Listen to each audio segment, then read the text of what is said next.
Seigneur notre roi, nous te bénissons, nous t'adorons, nous te glorifions pour les œuvres de la création, de la sanctification qui se déroule sous nos yeux et qui s'est greffée sur la rédemption.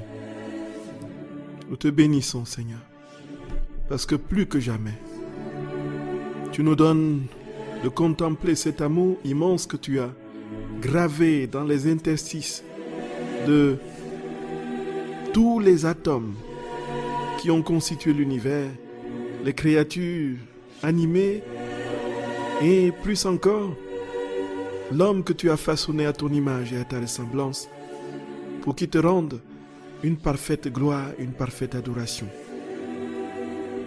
Cette parfaite adoration, Seigneur, a été malheureusement bridée par le péché.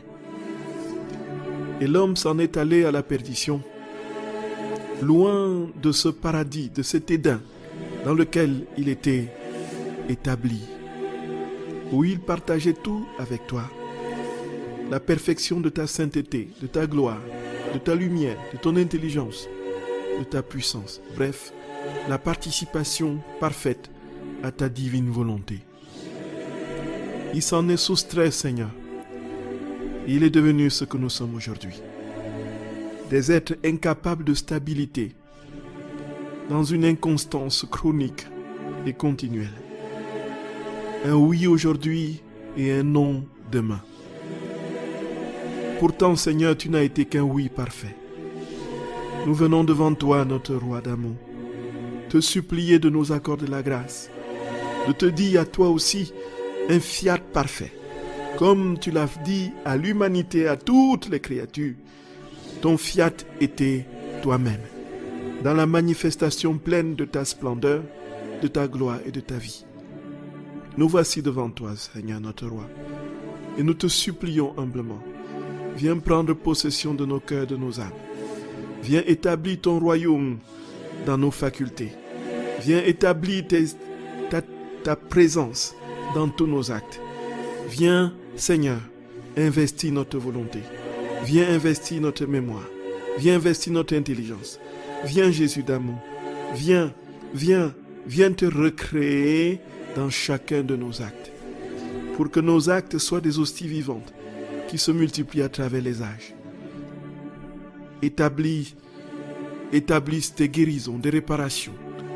Et, ô Dieu trois fois saint, bref, fais venir ton règne.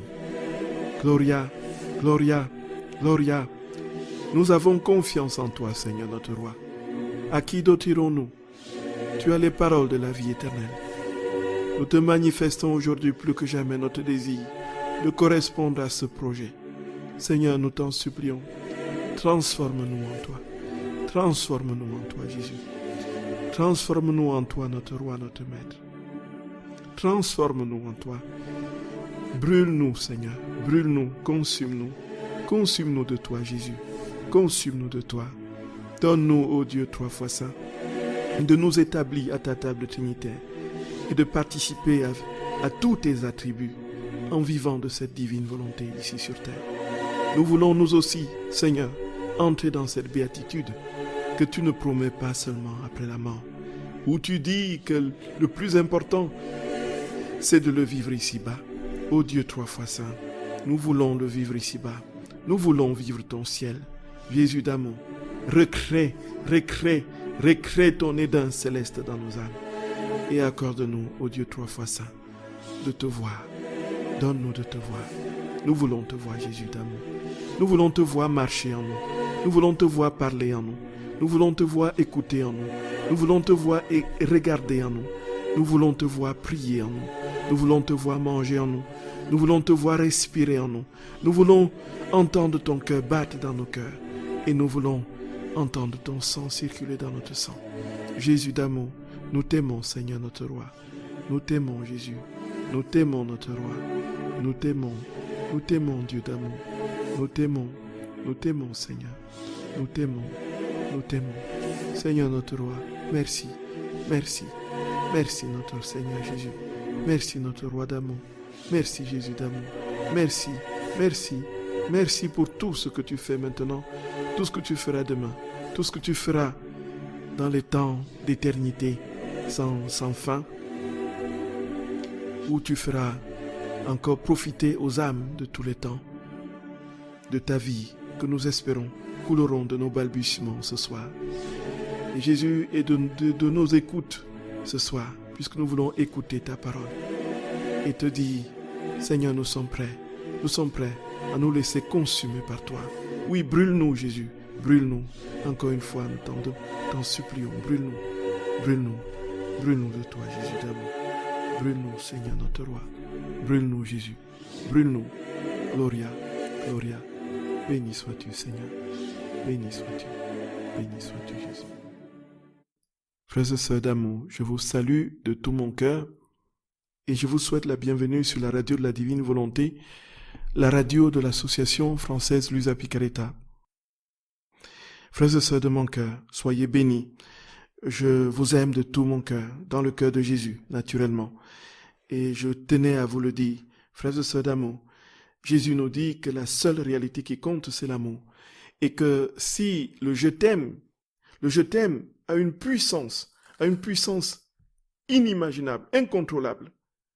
Le je t'aime, frères et sœurs d'amour, a une portée infinie. Puisque le je t'aime, dit Jésus, contient les univers, contient tout l'amour, contient toute l'adoration, contient le respect, contient, c'est tout cela, le je t'aime, c'est cela. Et quand Jésus le dit très bien, c'est lui qui le dit, ce n'est pas moi qui le dis. Et du coup, ayons, frères et sœurs de mon cœur, n'ayons pas peur de dire à Jésus que nous l'aimons. N'ayons pas peur de dire à notre Seigneur que nous l'aimons et que nous sommes prêts à l'aimer jusqu'à notre dernier souffle. Et naturellement, puisqu'il nous mettra dans son amour, il nous donnera aussi une plus grande facilité à dire aux autres que nous les aimons. Voilà, c'est ce que, pour ma part, j'ai essayé de comprendre. Frères et sœurs d'amour, notre Seigneur nous aime. Le fondement de toute chose, c'est l'amour. Puisque c'est Dieu. Dieu est amour. Le fondement de toute chose, c'est l'amour.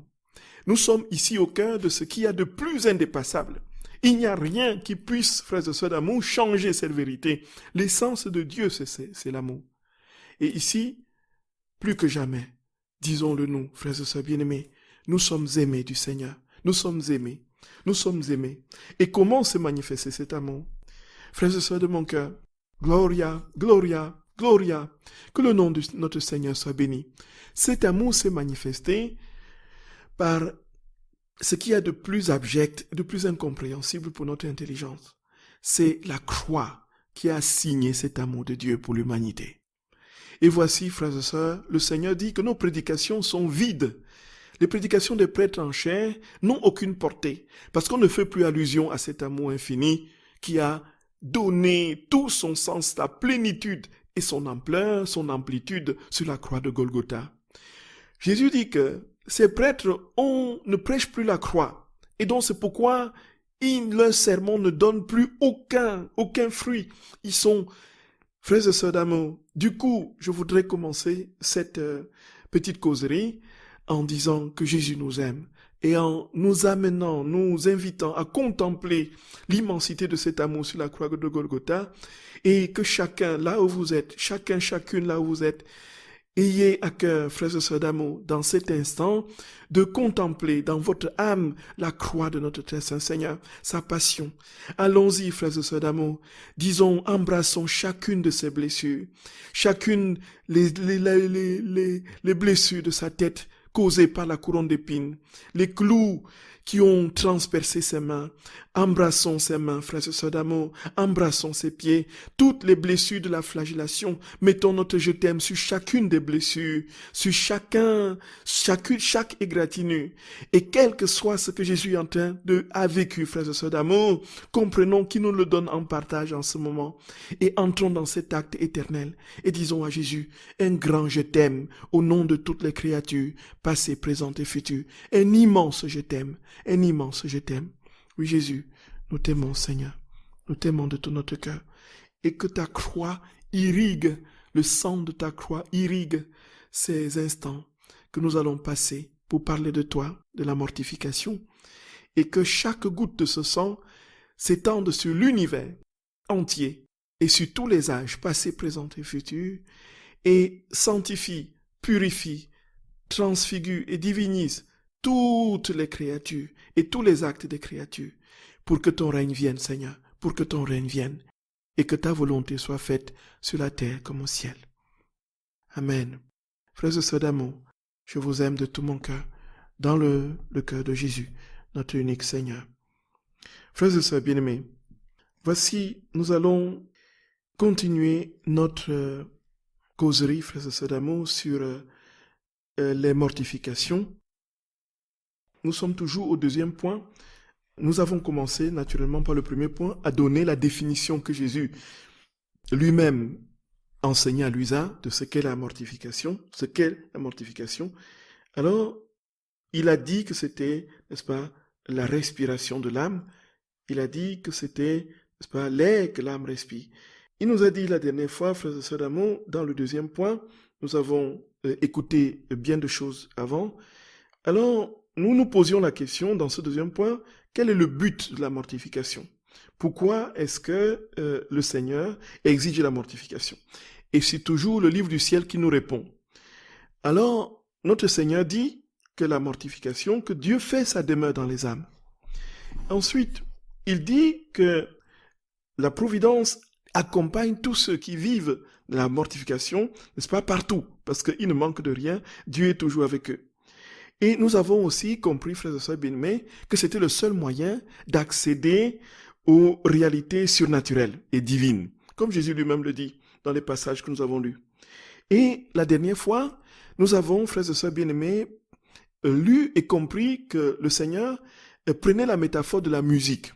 Donc une musique qui est discordante, avec des voix disharmonieuses, ne peut produire que de la cacophonie. Alors que le Seigneur veut, lui, une symphonie divine. Et qu'est-ce qui produit cette symphonie?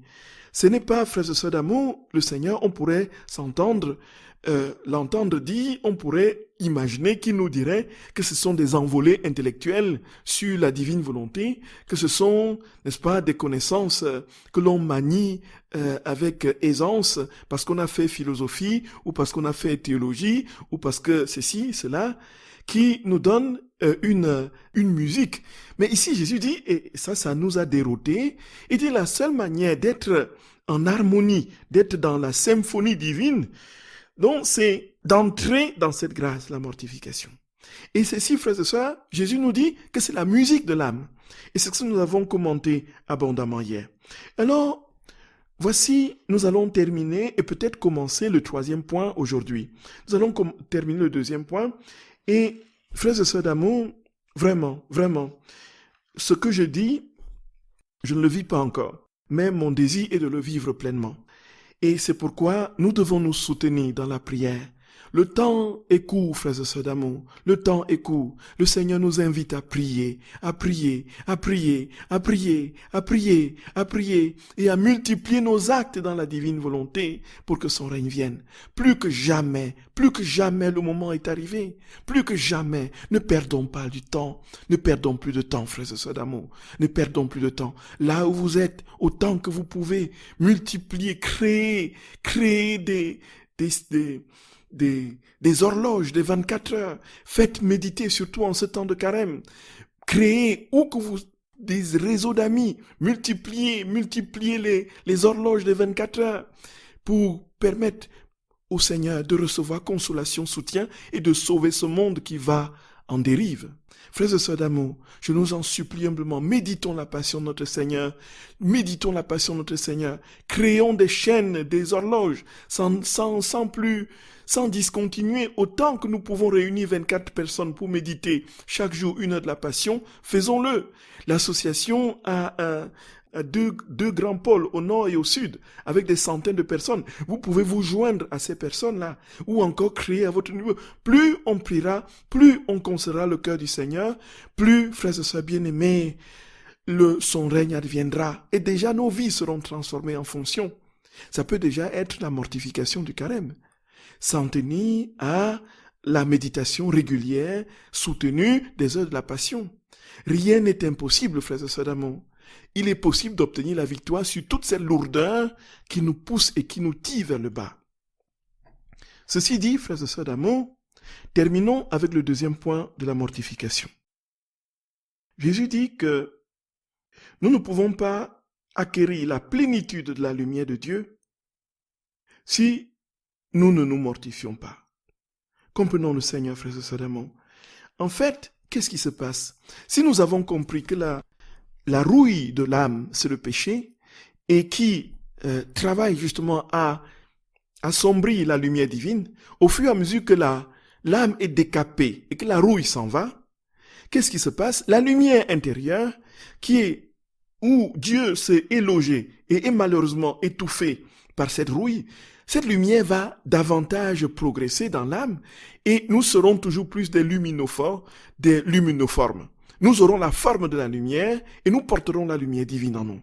Et Jésus le dit très clairement, frères et sœurs d'amour, il n'y a pas de possibilité d'illuminer, de briller et d'illuminer les autres si Dieu ne vit pas pleinement en nous.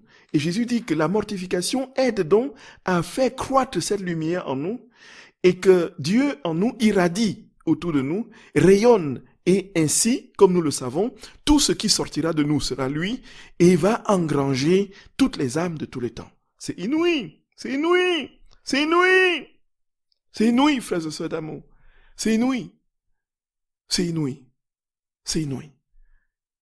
On ne peut lire ça nulle part. On ne peut lire ça nulle part. Nulle part, frères et sœurs d'amour, nulle part. Et alors, Jésus le dit au tome 9, du 16 mai 1909. Alors voici ce que Jésus dit, frères et sœurs d'amour. Donc me trouvant dans mon état habituel d'illusa, Jésus béni vint et me dit, « Ma fille, le soleil symbolise la grâce. S'il trouve un vide, que ce soit une caverne, un souterrain, une fissure ou un trou, pourvu qu'il y ait un vide, une petite ouverture permettant d'y pénétrer, il entre et inonde tout de lumière. Il entre et inonde tout de lumière. Cela ne réduit en rien la lumière qu'il donne ailleurs. Et si sa lumière n'illumine pas davantage, ce n'est pas parce qu'il en manque, mais plutôt parce qu'il manque d'espace où la diffuser. Gloria! Gloria! Frères et sœurs d'amour, il faut dire que le Seigneur nous instruit spirituellement sur le fondement d'une loi prééternelle et gravée dans la nature. Tout ce que Jésus nous dit, c'est la nature nous l'enseigne en son temps. C'est pourquoi même celui qui n'a pas connu Jésus peut découvrir Dieu dans la nature. Pourquoi? Parce que la nature nous dit, comme dit Jésus, tout de ce qu'est l'amour de Dieu d'une part, et deuxièmement, nous dit tout des prérogatives de Dieu. Tout ce que Dieu est inscrit dans la nature. Son immensité, sa puissance, sa sainteté, sa pureté, sa douceur, ainsi de suite. Tout est inscrit dans la nature. Tout. Sa constance. Il dit le ciel bleu au-dessus de nous, dit sa constance. Ça n'a jamais bougé. Ça n'a jamais bougé. Vous imaginez que vous vous leviez et qu'il n'y ait plus de ciel au-dessus de vous. Qu'est-ce qui se passe? Le soleil va calciner les créatures. En une fraction de temps, tout sera calciné, comme dans un champ de ruines après un incendie. Je ne sais pas si on dit une incendie ou un incendie. Un incendie. Oui. Et comme il est constant, il a établi au-dessus de nous, dit-il à Luisa Picaretta, ce ciel qui nous enseigne de sa constance. Quand nous voyons l'immensité des mers et des océans, nous avons là l'immensité de Dieu. La puissance des vagues nous dit toute la puissance de Dieu, ainsi de suite. Jésus nous, c'est incroyable, frères et sœurs d'amour. La douceur, la pureté du ruisseau nous dit tout de la pureté de la pureté de Dieu, de sa sainteté. Il y a énormément d'exemples que Jésus prend pour expliquer à Luisa Picaretta que dans la nature, on trouve tous ses attributs et le déploiement de ses attributs de manière parfaite. Alors Jésus prend ici la métaphore de la lumière. La lumière qui brille, frères et sœurs d'amour. Alors, peut-on reprocher à la lumière de ne pas briller sur nous? Non, non, puisque la lumière brille sur tous en principe. Tous ont accès à cette lumière. Mais pourquoi y en a-t-il qui n'en ont pas ou qui en ont très peu? C'est tout simplement parce que ces personnes se sont fermées à cette lumière. Et ça, le Seigneur prend, comme nous connaissons très bien, je crois que c'est au tome 19, les 4 degrés là, avec la vie dans la divine volonté, avec cette métaphore du soleil. Si nous entrons dans notre cabane et que nous fermons la cabane à triple tour, et sans laisser aucune fissure, comment pouvons-nous espérer être éclairés? Mais si j'ouvre la lucarne, j'aurai un peu de lumière. Si j'ouvre la porte, j'aurai un peu plus. Et si je sors de la baraque, j'aurai encore un peu plus.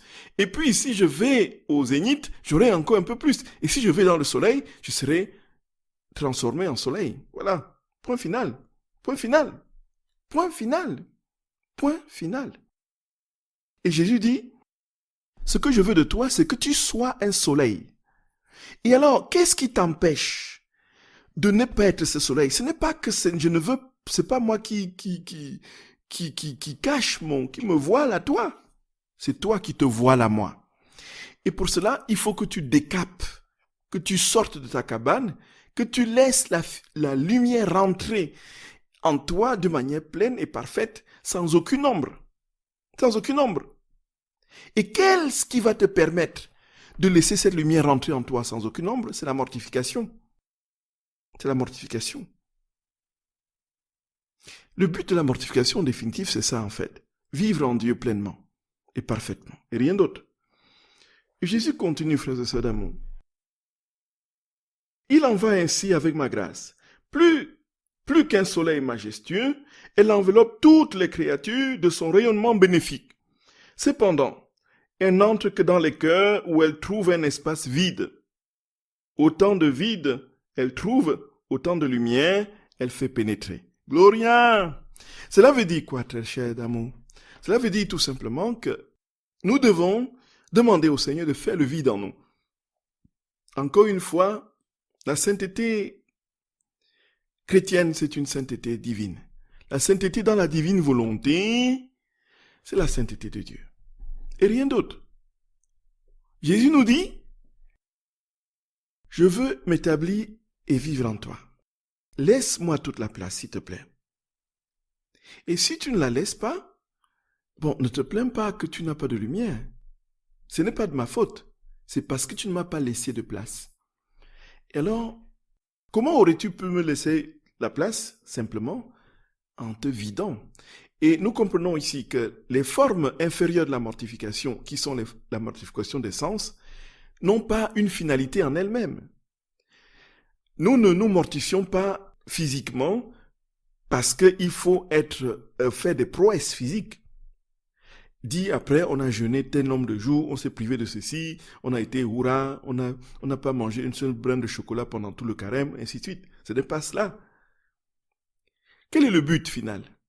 C'est que l'âme soit progressivement et, comment on dit, totalement transformée en son Créateur. Et là, les formes inférieures de mortification, si elles ne servent pas à cette haute et unique finalité, alors elles deviennent tout simplement du formalisme et surtout occasion d'un orgueil spirituel destructeur, alors qui va nous ruiner définitivement. Parce que va se poser là-dessus une vanité, un orgueil, qui va, frères et sœurs bien-aimés, complètement nous conduire à l'inverse de ce que nous attendions. Alors, ce sera des pratiques extérieures auxquelles Jésus s'en prend quand il parle des pharisiens. Il faut vraiment, frères et sœurs de mon cœur, frères et sœurs d'amour, que nous entrions dans cette vérité, que Dieu nous veut totalement et que la véritable ascèse en définitive, c'est la mortification de la volonté propre dont nous allons parler. Les autres formes de mortification doivent conduire à celle-là. Et si elles n'y parviennent pas, il n'y aura pas moyen, il n'y aura pas de possibilité, frères et sœurs d'amour, de vivre cette vie en Dieu. Et alors Jésus continue en disant, « Et ce vide, comment se forme-t-il? L'humilité et la bêche, qui creuse le cœur et forme le vide. Le détachement de tout, dont la mortification, y compris de soi-même, est le vide par excellence. Voilà. C'est pas moi qui parle. C'est pas moi qui parle. C'est pas moi. Je n'y suis pour rien. Je n'y suis pour rien. C'est Jésus qui parle, frères et sœurs d'amour. C'est Jésus qui parle. C'est Jésus qui parle. Et Jésus continue en disant, la fenêtre pour faire entrer la lumière de la grâce dans ce vide est la confiance en Dieu et la méfiance envers soi-même, donc la mortification de sa volonté. Autant la confiance est grande, autant s'ouvre la porte pour laisser entrer la lumière et laisser passer plus de grâce. La gardienne qui protège la lumière et la fait s'accroître est la paix. Donc, frères d'amour, nous avons tout cela. Et voilà pour ce qui est de la lumière. Jésus, frères et sœurs d'amour, dit aussi ceci. Il dit que la finalité, des finalités de la mortification, bien sûr, c'est pour mortifier sa volonté, en vue de quoi? Pour acquérir la lumière, pour acquérir ceci, cela. Mais pourquoi finalement? La béatitude éternelle. Cela veut dire quoi? Très concrètement, cela veut dire que si nous entrons dans cette grâce de la mortification ici, nous sommes déjà capables de vivre la béatitude éternelle ici, sur cette terre. Vous imaginez jusqu'où ça peut aller. Vous imaginez jusqu'où ça peut aller, frères et sœurs d'amour. Et encore une fois, comprenons-le bien, frères et sœurs d'amour. La divine volonté ne sera jamais une formule magique. Jamais de la vie. Dites tout ce que vous voulez, pensez tout ce que vous voulez, la vérité est là. Ce ne sera jamais une formule magique. Je claque du doigt, poup, abracadabra, je prononce une formule, divine volonté, poup, là ça me tombe dessus. Frères et sœurs de mon cœur, c'est pas pour rien que Jésus parle des dispositions. Des dispositions. On peut tout mettre dans les trois conditions, en fait. La mortification entre dans les dispositions, c'est ça, en fait. Les dispositions de l'âme. Tout ceci pour créer le vide dans lequel Dieu va venir s'établir et vivre sa vie. Et alors, si des années de la vie dans la divine volonté passent sans que je ne grandisse en amour, sans que je ne grandisse en humilité, sans que je ne grandisse en douceur, sans que je ne grandisse en abandon, en confiance, en persévérance, sans que rien ne bouge. Mais il y a lieu effectivement de se poser la question, comment est-ce que Dieu peut mentir? Quand Dieu dit qu'il vient établir sa vie en nous et qu'il nous donne tout ce qu'il est-ce qu'il peut mentir? Frères et sœurs d'amour, est-ce que Jésus peut mentir? Non. Vous êtes d'accord avec moi? Vous êtes d'accord avec moi? Et alors, quand il dit que celui qui vit dans la divine volonté est dans la douceur, et dans l'humilité, et dans l'amour, et il participe à tout ça, et si tout cela n'a pas changé en nous, posons-nous la question, comment est-ce qu'en fait nous avons vécu cette divine volonté? Comment nous l'avons compris déjà? Est-ce que nous l'avons compris comme une formule magique qui vient tout simplement en un claquement de doigts me donner le ciel sur la terre, dont je passe des actes préalables aux actes actuels de manière sans rien changer en moi, sans vouloir rien changer en moi? Je peux le faire 10 ans, 50 ans. Et rien ne changera. Ça va glisser, comme j'ai l'habitude de dire, comme de l'eau sur la plume de canard. Voilà. Ça va glisser. Rien n'entrera en profondeur. Et c'est pourquoi, frères et sœurs d'amour, on reconnaît l'arbre à ses fruits, on reconnaît l'amoureux du Seigneur à ce qui sort de lui ou d'elle. Et alors Jésus nous dit très clairement que si pendant 20-30 ans, je vis dans la divine volonté et que je n'ai pas encore goûté la paix profonde de l'âme. Et donc Jésus va plus loin et dit que nous aurons la même béatitude que ceux qui sont au ciel. Donc quand ce sera vraiment établi. Alors je peux me poser la question si je suis vraiment dans cette divine volonté. Frères et sœurs de mon cœur, voilà ce que le Seigneur nous dit. Alors il le dit à Luisa Picaretta au tome 6 du 6 décembre 1904. Je continuais à me battre, je me voyais nu et dépouillé de tout. Il n'existe peut-être pas d'âme plus misérable que la mienne. Tant ma misère est extrême. Quel changement! Si le Seigneur ne fait pas un miracle de sa toute-puissance pour me faire sortir de cet état, je vais certainement mourir de misère. Jésus béni vint brièvement et me dit, « Ma fille, courage. Perdre totalement ses goûts personnels est le commencement de la béatitude éternelle. » Voilà. Le commencement de la béatitude éternelle, c'est la perte de ses goûts personnels, dit Jésus. Donc, nous sommes là dans la mortification, comprenez bien. Alors, à mesure que l'âme perd ses goûts personnels, les goûts divins viennent en elle. Quand l'âme s'est complètement perdue elle-même, ne se reconnaît plus, ne trouve en elle plus rien d'elle-même, même pas dans les choses spirituelles, alors Dieu la remplit de lui-même et la comble de toutes les joies divines. Alors et seulement alors, l'âme peut être dite bienheureuse. En effet, aussi longtemps qu'elle avait quelque chose d'elle-même en sa possession, elle ne pouvait être exempte d'amertume et de peur, et Dieu ne pouvait lui communiquer son bonheur. Gloria! Gloria!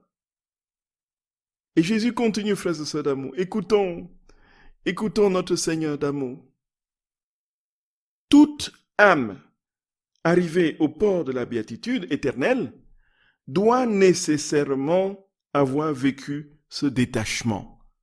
Voilà. Nécessairement. On n'a pas le beurre et l'argent du beurre en même temps. Ce n'est pas possible. Doit nécessairement, dit Jésus. Si tu veux avoir le beurre, tu n'auras pas l'argent. Et si tu as l'argent, tu n'as pas le beurre. Voilà, c'est comme ça. C'est comme ça. Oh, Jésus d'amour. Jésus dit, doit nécessairement. Ce n'est pas une option.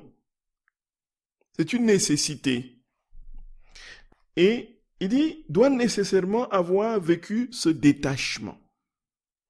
Douloureux, oui, mais nécessaire. Douloureux, oui, mais nécessaire, dit Jésus. Généralement, il se réalise au moment de la mort et le purgatoire, il met une touche finale. Mais Jésus dit, je ne veux pas attendre que tu ailles attends le moment de ta mort. Continuons d'abord, nous allons comprendre. Il dit généralement, en règle générale, c'est comme ça que ça se passe. C'est-à-dire, on est toute la vie attaché à des choses, jusqu'à la dernière minute. On demande à des assistants de nous dire combien, laissons les commentaires de côté. Écoutons Jésus. Généralement, dit-il, il se réalise au moment de la mort et le purgatoire y met la touche finale. C'est pourquoi si on demande aux créatures sur la terre ce qu'est le goût de Dieu, ce qu'est la béatitude divine, elles sont incapables d'en dire un seul mot. Justement. Cependant, pour mes âmes bien-aimées qui se sont données totalement à moi, je ne veux pas que leur béatitude commence seulement là-haut dans le ciel. Gloria, Gloria, Gloria. Mais qu'elle commence dès ici-bas sur la terre. Non seulement je veux les remplir du bonheur et de la gloire du ciel, mais aussi des souffrances et des vertus que mon humanité a vécues sur la terre. C'est pourquoi je les dépouille, non seulement des goûts matériels que l'âme considère comme du fumier, mais aussi des goûts spirituels, afin de les remplir totalement de mes biens et de leur donner le commencement de la véritable béatitude.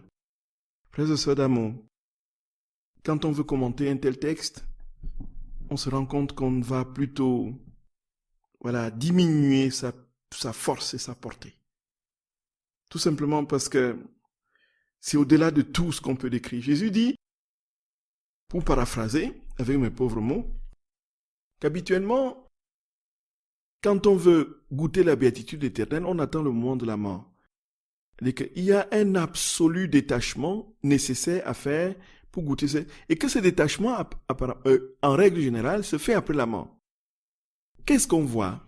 On voit même que des heures avant de mourir, alors que les gens savent qu'ils vont mourir, il y a un attachement au bien incroyable.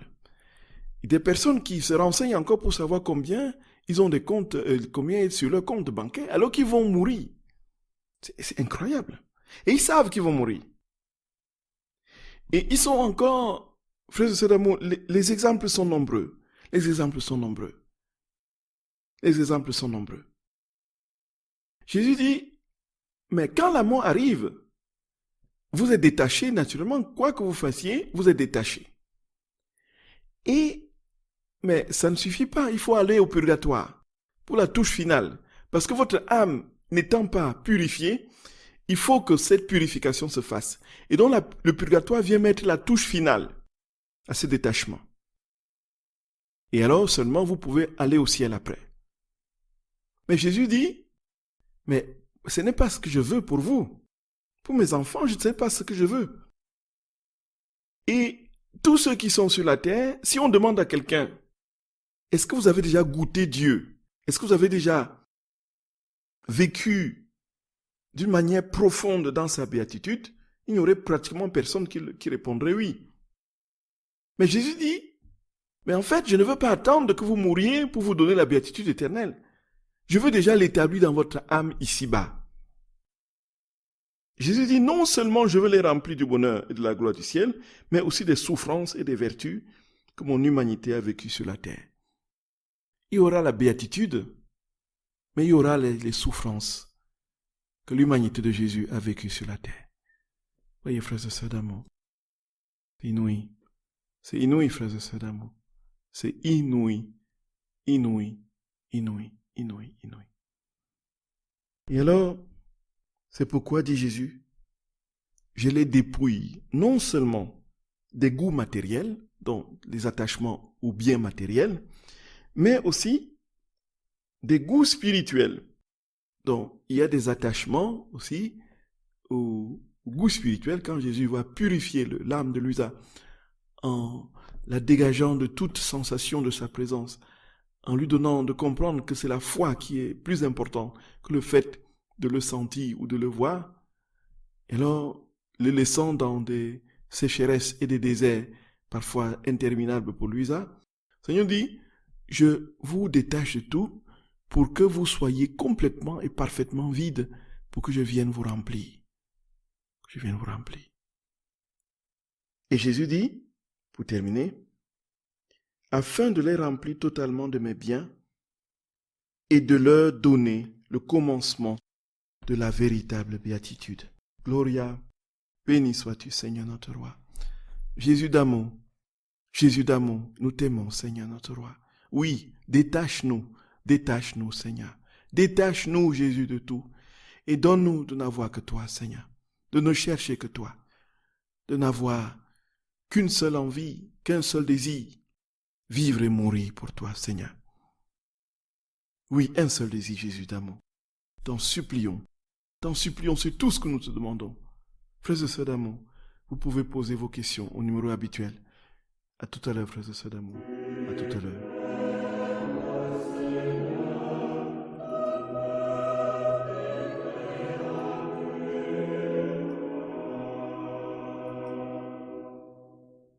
J'ai regardé la lune parée de sa robe de nuages, en train de danser dans le pré des étoiles. Tu connais sûrement, Seigneur, toutes les étoiles, puisque tu appelles chacune par son nom.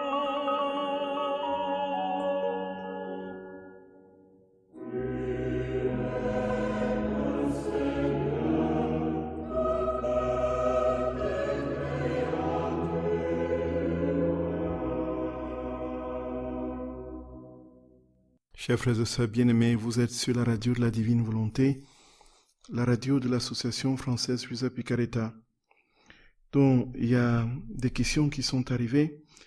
Et la première, c'est de savoir, est-ce que les dévotions sont des goûts spirituels?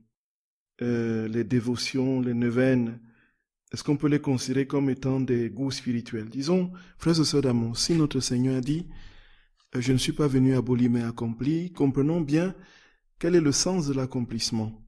Le sens de l'accomplissement, c'est une tautologie, ce n'est pas l'abolition. Cela veut dire quoi? Cela veut dire que nous faisons des choses de manière nouvelle. Et voici, je fais toutes choses nouvelles.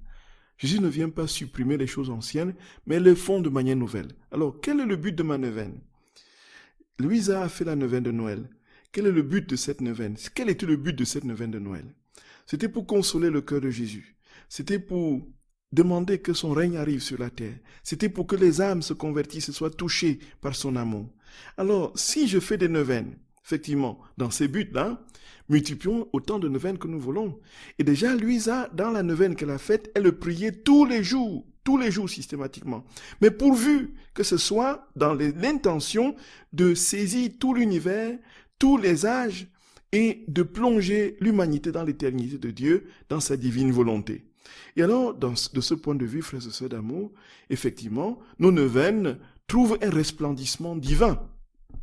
Mais si nous prions, nous faisons des neuvaines essentiellement pour nous, mais nous pouvons faire des neuvaines pour demander une grâce au Seigneur. Mais que cette grâce, justement, retentit sur tous les âges. Et on ne peut pas, frères et sœurs d'amour, imaginer, parce que notre Seigneur, de toutes les façons, il a dit qu'il est dans des actes répétés. Il n'y a pas de singulier en Dieu. Il y a des actes répétés qui créent la constance. La constance est le fruit de la répétition des actes en Dieu. Et ici, si la neuvaine est comprise comme étant symboliquement, cette répétition justement des prières, ce sera une neuvaine qui va durer toute la vie. Et donc nos neuvaines, désormais, doivent avoir le cachet de la divine volonté. Donc pour que tout cela porte vraiment au cœur de Dieu et que cela... Voilà. Et puis, c'est la première question. La deuxième, c'est comment faire pour ne plus plonger, pour ne pas plonger dans notre volonté. Voilà, comment faire pour vivre, j'ai dit autrement, comment faire pour vivre de manière permanente dans la divine volonté, c'est ça en fait. Pour ne pas y être que de manière intermittente. Bon. En fait, le Seigneur nous dit que c'est dans la répétition des actes dans la divine volonté. Et la constance se construit justement sur la répétition. Et plus nous poserons nos actes préalables, nos actes actuels, plus nous demanderons à la divine volonté de venir se saisir de nous et de faire les choses en nous, plus le Seigneur nous établira de manière permanente en lui. Et si hier nous n'étions qu'à 10 minutes, le lendemain, en multipliant nos actes et dans la divine volonté, nous pourrons être à 20, et le surlendemain à une demi-heure, ainsi de suite. Et progressivement, il y aura cette constance, jusqu'au moment où le Seigneur, quand le moment viendra, établira tout le petit reste dans cette plénitude de la vie, où il sera tout en tous. Et ça, frères et sœurs bien-aimés, c'est très clair. Le Seigneur le dit très clairement. Et donc, il y a une autre question, donc, l'état d'indifférence dans lequel le Seigneur peut nous amener pour nous mortifier, peut-il être indifférent au point de ne plus désirer le salut des âmes? Non. Peut-il rendre indifférent au point de ne plus désirer le salut des âmes? Non, non. Non, non. Normalement, frères et sœurs d'amour, il y a, quand le Seigneur nous plonge dans la sécheresse et la perfection, qu'est-ce que nous faisons en ce moment? C'est vrai qu'il n'y a pas de consolation et on a l'impression qu'on n'a pas de goût pour demander quoi que ce soit au Seigneur dans l'ordre de la santé. Mais pourtant, on ne peut pas ne pas imaginer. Si c'est de Dieu, ce n'est pas lui qui... Comment expliquer un peu avec une image? Ce n'est pas lui qui nous empêche d'avoir le désir de sauver les âmes. En fait, c'est que la rouille de notre péché est en train de se calciner au point où le vide est en train de se faire. Voilà. Dans la sécheresse absolue, comme les saints ont pu le vivre dans la noirceur de la nuit de l'âme, c'était le vide qui se créait en eux. Parce que Dieu était tapis au tréfonds de ce que les spirituels du Carmel appellent la fine pointe de l'âme. Là, Dieu était tapi au tréfonds, dans la fine pointe de l'âme. Et donc, on a en surface une terre complètement dévastée et champ de ruines complètement calcinés. Et puis, on n'a aucun goût pour rien. On est dans un état d'impassibilité ou d'indifférence vis-à-vis de tout parce que rien ne pousse. Mais en fait, c'est pour préparer le terrain pour que Dieu, qui est au tapis au tréfonds de nous, vienne totalement s'établir quand tout sera calciné.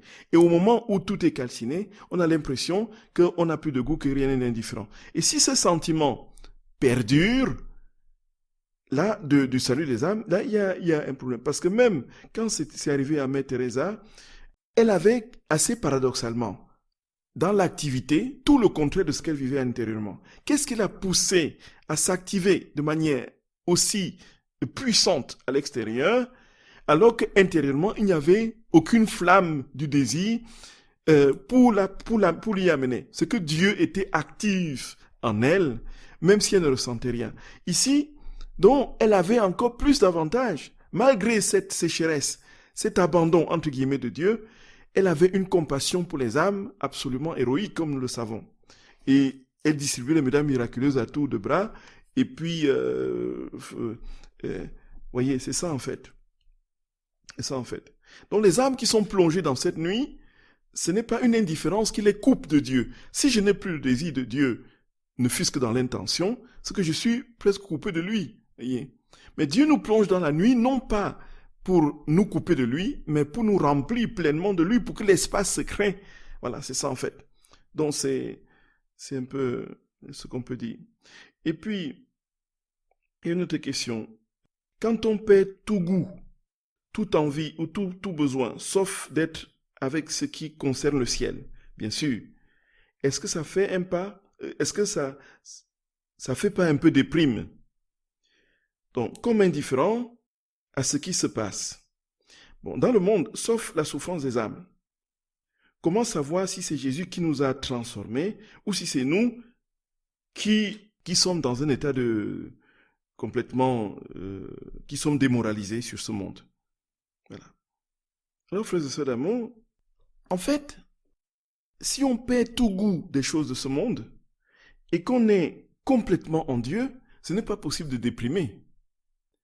Alors, ça veut dire que quand on est pleinement en Dieu, alors il y a quelque chose qui se passe en nous. C'est que Dieu met en nous l'amour qu'il a pour les autres, pour le monde, y compris pour ceux qui se perdent. Et quel est notre empressement en ce moment? Notre empressement, c'est de prier pour que toutes les âmes soient sauvées. C'est de nous donner totalement au Seigneur pour que son règne vienne, pour que les âmes soient sauvées. Donc, si on entre dans la déprime, c'est qu'il y a un problème, puisque Dieu en nous, normalement, est source de profonde joie. Et cette joie qui va retentir, y compris quand les choses vont mal. Et c'est ça la joie de la croix, le mystère de la croix. C'est la joie au cœur de la souffrance. Le mystère de la croix, c'est l'amour au cœur de la haine. Le mystère de la croix, c'est la lumière au cœur des ténèbres. En fait, c'est le paradoxe de la croix. C'est-à-dire que plus le monde va mal, par exemple, plus tout autour de moi semble s'écrouler, plus j'ai une confiance totale et absolue dans le Seigneur. Et Jésus dit d'ailleurs que la confiance, justement, nous met, comme il a dit, justement, dans ce que nous avons lu, frères et sœurs bien-aimés, que la confiance ouvre les portes. Et ouvre les portes à cette espérance qui fait que, désormais, nous avons une foi et une espérance, puisque ce sont des vertus théologales, puisque Dieu vit en nous et est dans ces vertus, nous avons une foi, une espérance et un amour absolument indéboulonnable qui vont totalement transcender et pulvériser le sentiment de dépression et de déprime du monde autour de nous. Et donc, pour cela, il faudrait que nous soyons continuellement dans le Seigneur. Plus nous sommes dans le Seigneur, plus nous aimons le monde. Et nous nous rendrons compte qu'au fur et à mesure, frères et sœurs d'amour, même le pardon que nous ne savons pas donner aux autres, le Seigneur va l'insuffler dans notre cœur et dans notre âme. Et d'une manière impromptue et inattendue, nous allons nous donner des pardons que nous n'avions jamais espéré donner. C'est arrivé plusieurs fois. parce que Dieu vit en nous. Et alors, même le regard que nous aurons sur tous ceux qui font tourner ce monde en mal va changer, parce que nous serons plus dans la compassion, la prière pour eux, que dans la critique ou dans l'animosité. Et ici, frères et sœurs d'amour, voici ce que, très pauvrement, je peux dire. Frères et sœurs de mon cœur, que Jésus, dans sa bonté, sa miséricorde, son amour et sa tendresse, qu'il étende sa main sur chacun de vous. Sa main bénissante, guérissante, libérante. Qu'il vous donne à tous et à toutes cette joie profonde d'être ses enfants, ses fils et ses filles, bien-aimés, aimés de toute éternité, lavés dans le sang de sa croix. Celui qui vous a gravé, qui vous a imprimé dans chaque goutte de sang qui a jailli de son corps. Frères et sœurs d'amour, qu'il vous établisse déjà dans cette béatitude ici-bas et qui nous donne à tous de comprendre ce que c'est que la mortification en vérité et de l'aimer, et de l'aimer, et de l'aimer encore pour toujours et sans mesure. Qu'il vous bénisse et vous garde au nom du Père et du Fils et du Saint-Esprit. Amen. Frères et sœurs d'amour, je vous embrasse de tout mon cœur. Je vous embrasse de tout mon cœur. Et à très bientôt, frères et sœurs d'amour. À très bientôt. Aimons notre très sainte Mère. Laissons-la nous couvrir de son manteau. Et comme debout au pied de la croix de son Fils, tenons-nous debout, frères et sœurs d'amour. Marchons haut le cœur vers la victoire qui nous a acquise. Que la Mère, la Vierge douloureuse, nous inspire, elle qui a été victorieuse de tout mal. Soyez bénis, frères et sœurs d'amour, soyez bénis. À jeudi prochain pour d'autres merveilles. Soyez bénis.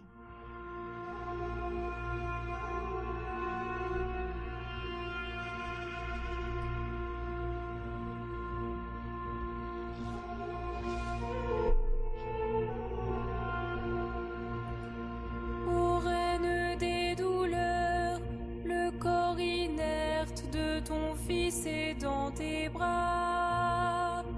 Ton visage en larmes est marqué par la souffrance en voyant ce que les hommes ont fait au Christ.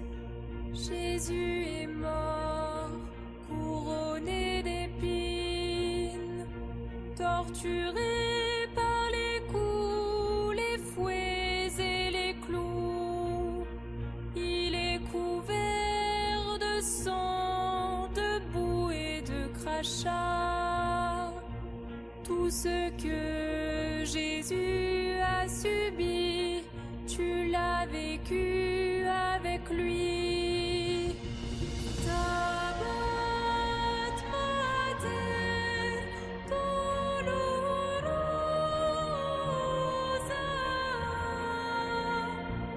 juxta crucem lacrimosa,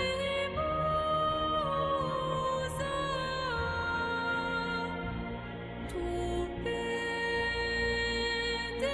pendebat filius.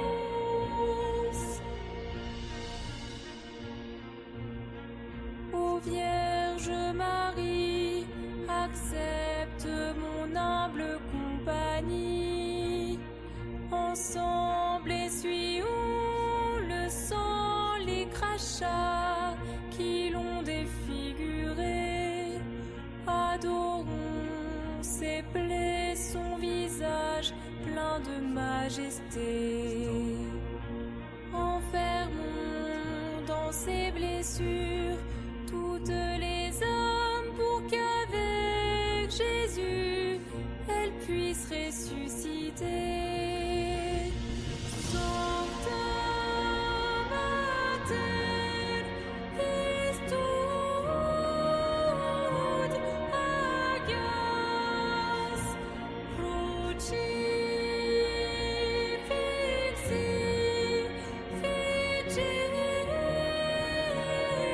plagas cordi meum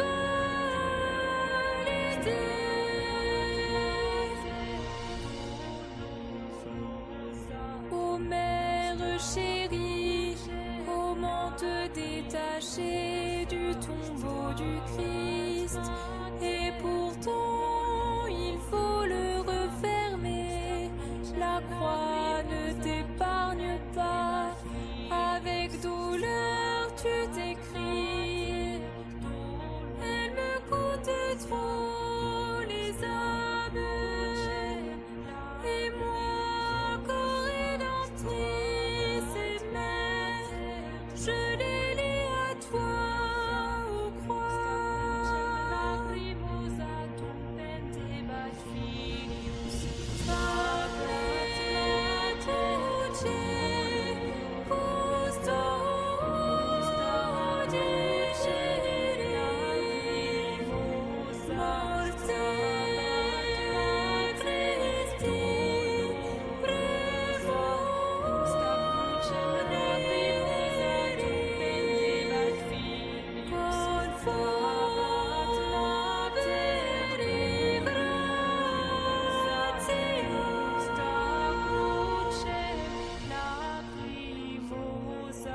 Stabat mater dolorosa, juxta crucem lacrimosa tum pendebat filius.